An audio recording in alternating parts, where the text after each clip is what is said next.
Alfie, how's it going? Nice to meet you. Yeah, Alex. Yeah, this is Alex. I see you. Coming with this way? Are you 1 month into trading or just? No. You've been trading for a bit? Lower time frames and all that. Oh, okay, yeah. How'd you get on? Did you see any success? Little bit. Little bits, yeah. That's what I've often found. It's not that, you know, everything that you've learned is bad. Like, you're going to have some good months, but it's just, I've noticed that people that have come over from lower time frames, when they have a bad sequence, it lasts forever. And then it's like this hole you're trying to climb out of is like demoralising. So lost in conversation that we didn't. Yeah, we would have carried on walking for like 20 minutes. You okay, Matthew? Remember? How you doing? Kent. How's it going? How you doing? Yeah, I can't forget your face. We've seen them. How are you? See you again. Yeah, likewise. Yeah, good commitment as well. Most people 1 month in wouldn't push themselves to come to a meetup. Oh, here are the guys. Yes. How are you? How are you? How are you? Good to see you. Yes. How are you? First time, yeah, very well. Good.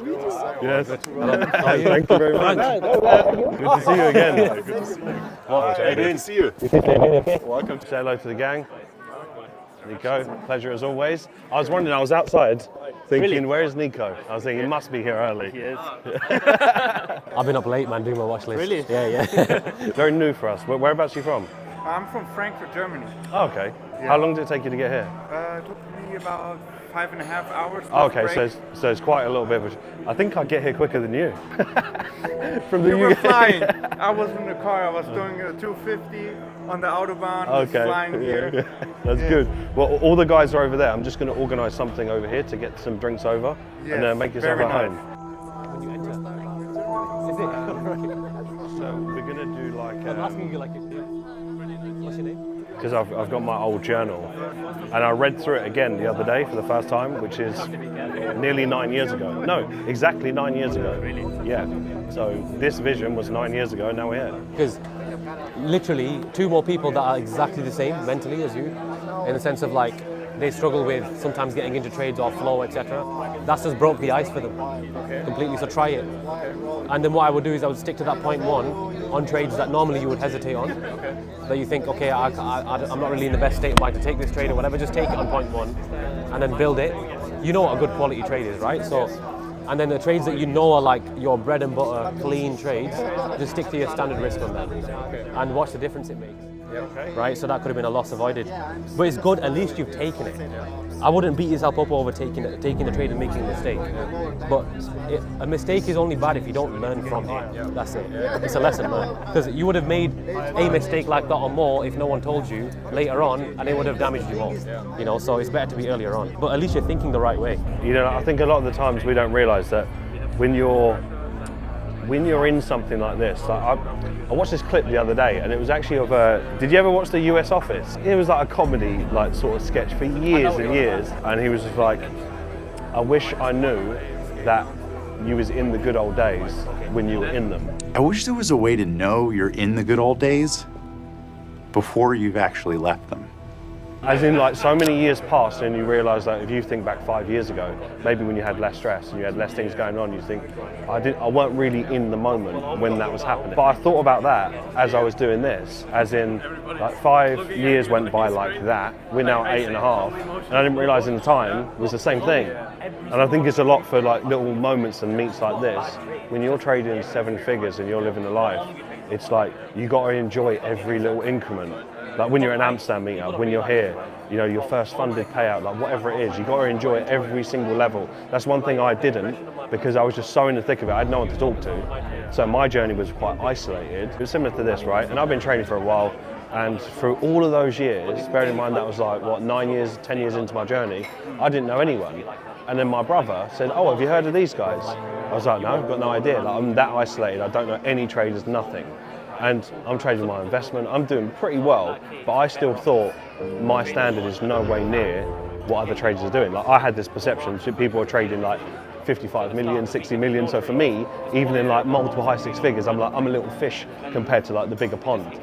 And then I thought, oh, I'll just sign up to it. So I signed up to it just to meet other traders, not to learn the way they traded, I just didn't know anyone. Yeah, and then they had this event going on in Florida, so I was just like, sweet, I just went. Me and my brother got on a flight, went there. I kid you not, and this is no like shade towards them, it's just this is the level that they were at. But I was in the room and I had, I think it was like 500k, 600k of capital at the time, and everyone in there was either demo, very small capital, or to me, it's not about the money. It was like they just weren't taking it serious. Yeah, they just saw it as like, yeah, you know, like in like 2-3 years, maybe I'll get a personal account. I was like, what is this lack of urgency? Yeah, what is this lack of urgency? And I would be talking to people, and by the end of the day, they was coming to me like I was their mentor already. Because people gravitate towards, and leadership, like you just gravitate towards that. Of like, you can clearly know when someone's got their shit together, they're going in the right direction. You're going to latch onto that. Even when you have opportunities to make it not lonely, we still make it lonely because we don't push ourselves out of comfort zone. I was actually speaking to someone about this, where if you're under the belief that everything is connected to everything else, and how you do one thing is how you do everything, well then, if you know that you're going to push yourself out of your comfort zone to trade 7 figures, like you surely have to be someone that has pushed themselves to be that person. If you can't come to a meetup to talk to other human beings, how are you going to trade 7 figures? Yeah, like you're 30k running P&L. Like, how are you going to be comfortable with that if you can't be comfortable having a convo? Because maybe there's a slight language barrier, but then you're both speaking the same language. You know, like you've got to be comfortable with all of it. And I think that is the part that when I started Falcon, I realised, no one in the industry recognises, they're not making the connection between setting goals, being really clear on who you want to become, the mindset you need to develop, and trading that money. And they think that it's strategy finding. So their radar is like, which strategy? I'm like, why is it? I almost got stupid thinking, surely I'm not the only one that can see this. But sometimes you are. And you almost have to have that blind faith that I have to trust myself that, no, I am onto the right track. Even though no one else sees it, it's working for me. So clearly I know something.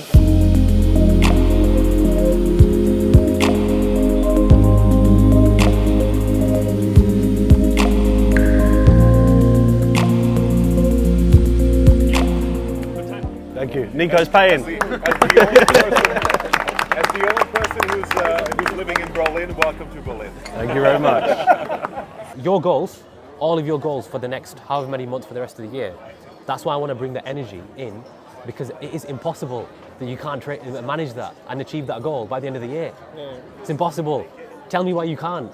You've not been trading 2 weeks. Anything over 2 years, you've got enough market experience to make money. What is the bad trades? What's the good trades? When, like in your case, when you were bleeding, how did the trade quality change compared to when you passed that account? You would have been taking good trades. So high quality positions, when they traded well, it doesn't take long to scale up. It can happen very quick. Like the equity curve of that guide that I showed in the funding webinar, that is proof. You can go, he went from all the way down to -5%, risking 0.5%. So like 10, 11 losing trades, and then recovered it in like less than a week. That's why when I say you never realize that you are 3 months away, you won't even recognize yourself. Like even when it happens, you'll be like, I still remember 3 months ago how I was so stressed out. I felt like I didn't have any time for myself.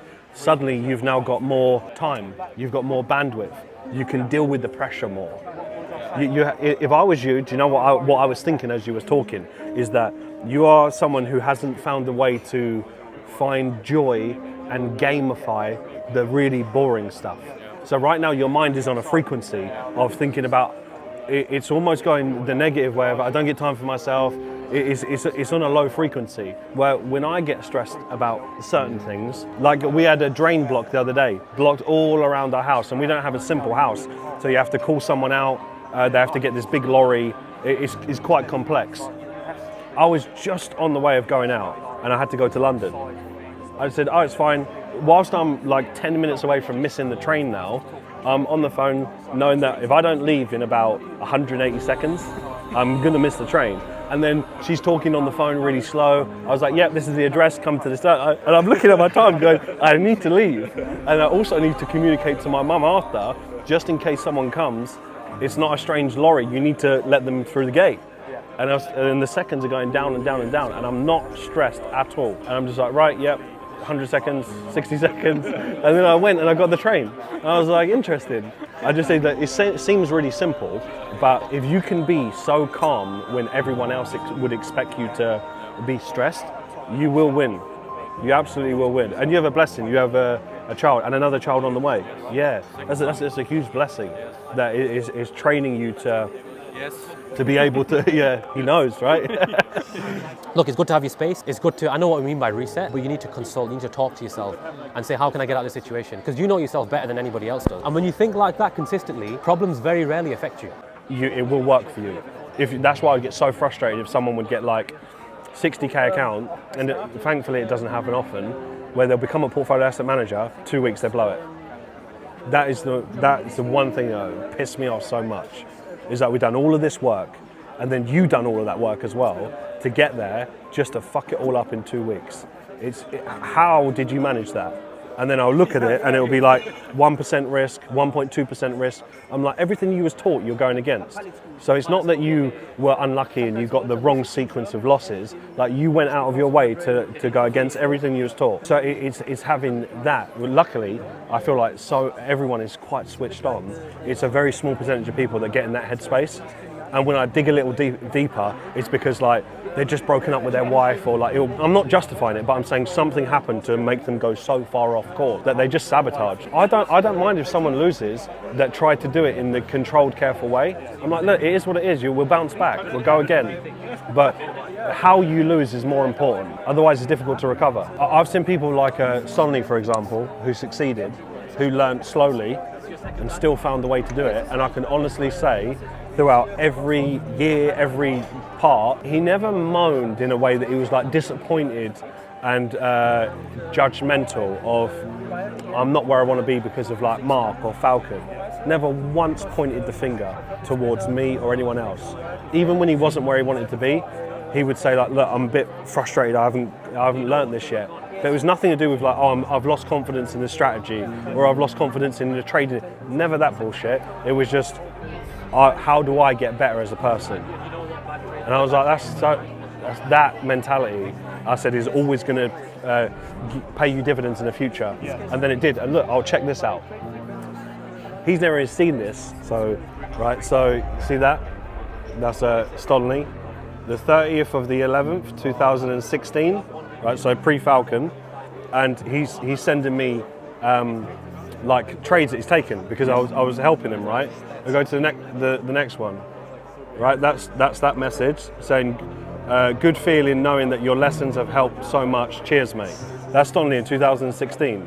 And you know, the irony is that on that demo account that he started, there's 5,300 or something of running P&L on demo. And I remember saying to him that one day that will be real money. That's exactly what he did. He doesn't know about that. I just found it on my phone. I was like, completely forgot about that. How strange is that? That the very amount of money that he made early on, he's now making that regularly from his withdrawals from his account, because he had the belief and never questioned whether it was possible. All he did is point the finger back on him and going, am I good enough? Yeah, I didn't know. I went to London. I was made redundant as an engineer, and I had £5,000 in my bank. From where I'm from, no one has that. But you know, I worked as an engineer and I saved every penny I could. And then I had 5,000. I was like, right, here you go, Mark. You're being made redundant. To me, I thought I hit the jackpot, because my brother's an architect. My sister is a cancer surgeon. They're all very educated, certificate. And then here I am, thank you very much. I finally get a break where I'm now an engineer and I get to study 1 day a week. Like, I'm on the same path as my siblings. We come from not the nice area, but we're educated and we work hard. Great. 1 year, sorry Mark, you've been made redundant. I was like, oh, I see everyone with their boxes walking out. I was like, whoa. Do I now go look for another engineering job, another apprentice? Or is this a sign that, because to me, I was always the child, that I was the youngest out of my brother and sister by 7 and 9 years. And I was always the one that would think a little bit different, do things a bit different. And part of me was that I'm just not built for a 9-to-5 job. And my, thought the same. Yeah, you know, yeah. But you have to be part of it for a while. So I said, I'm going to take a risk now, and I'm going to work part-time wherever I can. So I worked collecting glasses, washing glasses. I worked in hobby craft with Ibrahim, which is like an arts and crafts store, right, part-time. We worked together. We was playing football with the yarn balls. So this is how much we was interested in football. And we done whatever we could to just make money in a respectable way on the side. And I said, this money that I've got, I'm not going to waste it. I'm not going to hold on to it. I'm not going to save it. I need to put it into something. He said, why don't you come with me to London? I was like, what? So Ibrahim brought me to this. He just said, let's go to this conference in London. It's a free event. I was like, okay. I went there and they said, right, it's 3,500 for a 2-day experience. You learn trading, you learn stocks. I've still got the big manual at home in my office. I leave it there as like the start, you know. It was 3 days ago, I passed 18 years in the trading. Yeah, so 3 days, so 18 years. And with that was the first day with my manual, with the date, everything. And I decided, right, I'm gonna pay it, it's 3,500. And Ibrahim looked at me, he's like, I know where you're from. He's like, this is a lot of money. I was like, yeah. And not only that did I pay the 3,500, they also had another package to have 10 coaching calls, which were in 30-minute intervals, and it was like £1,800. So I spent all of it. I had like £200 left. And I realized at the end of it, they said, oh, by the way, you have to come to these coaching calls in person. I'm like, this is an hour and a half away. I was like, it's 30, but I don't have money to keep coming to these coaching calls, you know?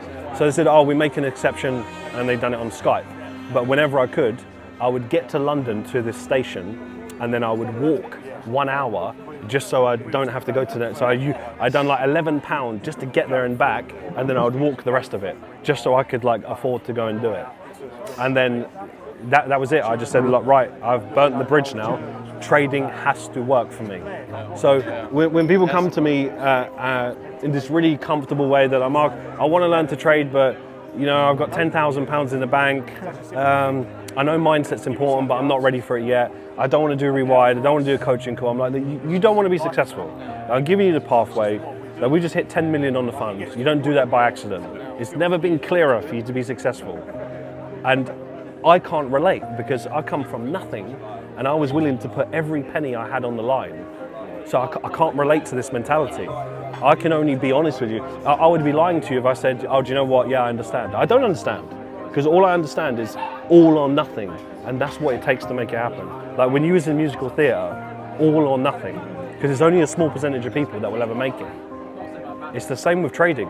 But I see it's actually so much easier for you to be successful in this industry now, because if you look at the average person, they're so fragile. They're so weak. A little bit of discomfort. I've not been spending time with my friends for a couple of months. Do you want to be successful or not? This is the price that you have to pay. And sometimes it can feel overbearing for a long time, but that's the price you pay to be successful.